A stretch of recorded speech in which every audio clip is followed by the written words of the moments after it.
Hello everybody and welcome to this video. This will be a video review of the Traxxas Monster Mutt. It's basically just a Stampede two-wheel drive, but it's a little bit converted to look like the monster trucks. Traxxas has got a whole line of these trucks. They've got the Gravedigger, the Monster Mutt, Maximum Destruction, and another one. I don't know all of them by name on the top of my head.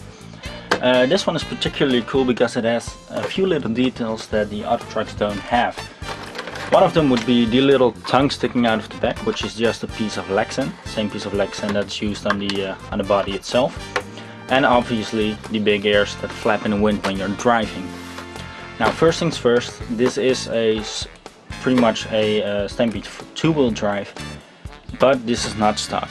I bought this truck second-hand from a guy in the neighborhood here who sold it to me for just a ridiculously low price.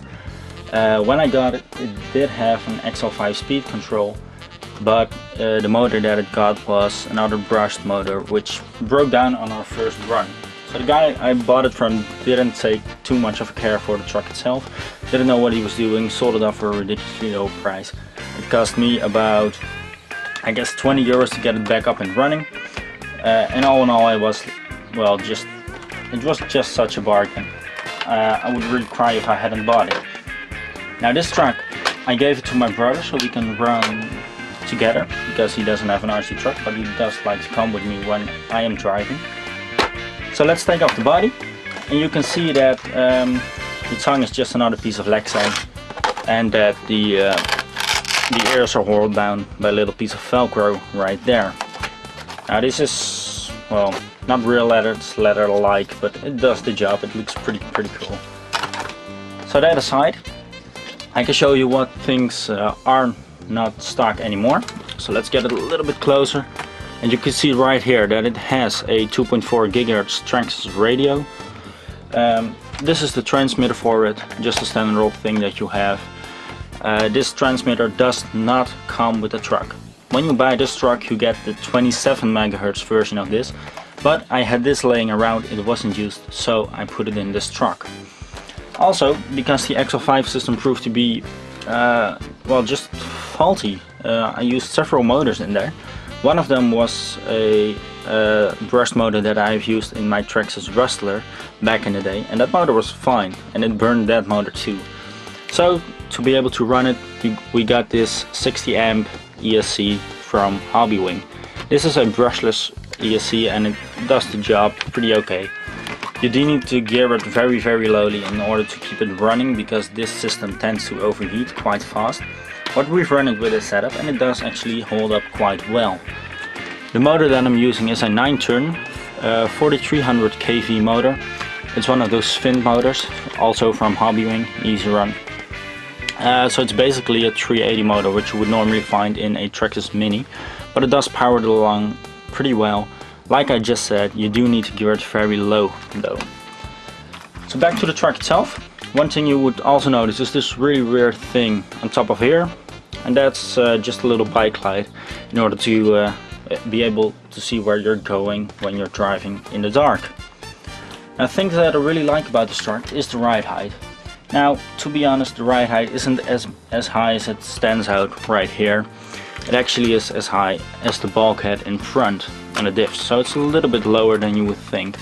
But it does get over stuff pretty easily, and it's mainly because of the tires that they included with it.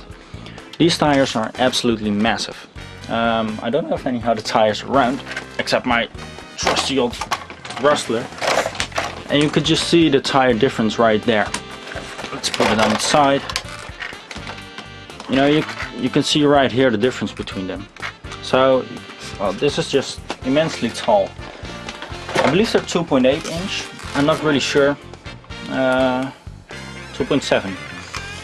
But the thing that Traxxas did is they didn't include foams in there. Now that could be because they wanted to keep the cost of the truck a little bit down, and I think that has to do with it. But what this allows to do is to get over really rough terrain, and it holds up quite well. Yesterday we drove in loose sand, in packed sand, almost dirt, not really dirt, mud more like that. Tall grass, low grass, made some jumps with it, and it held up just fine. I was really surprised by all that. The wheelie bar, it came with it, not stock also. The guy I bought it from put this on there, so if you buy this truck you will not get a wheelie bar, you need to buy it separately. And the Stampede really needs the wheelie bar because of the tall ride height and the power even of the XL5 system.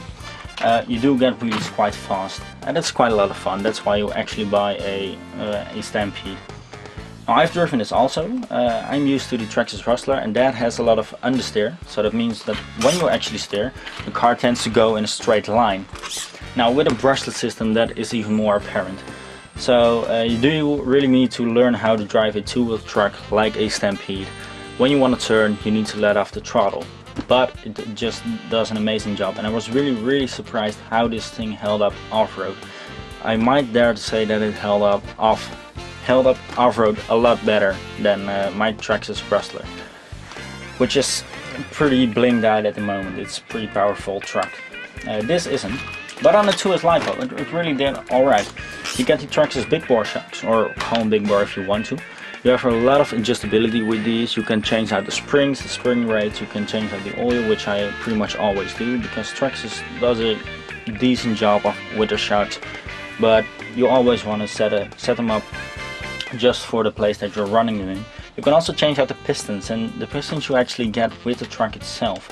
So that's also always a nice feature to play around with if you like to do that. I also know that some people don't really like to experiment with that.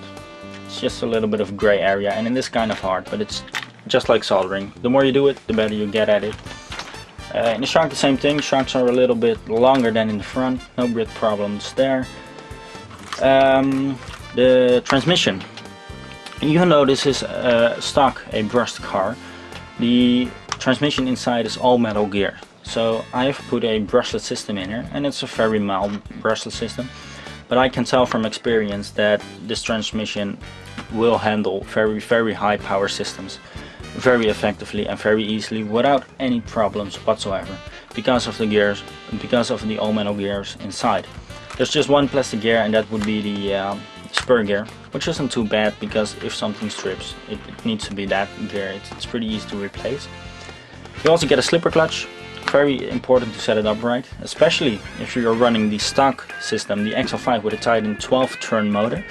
If you take these big wheels off-road in high tall grass and you have the slipper clutch adjusted just at the strongest point so that it has minimal slip, you will burn out that motor very fast.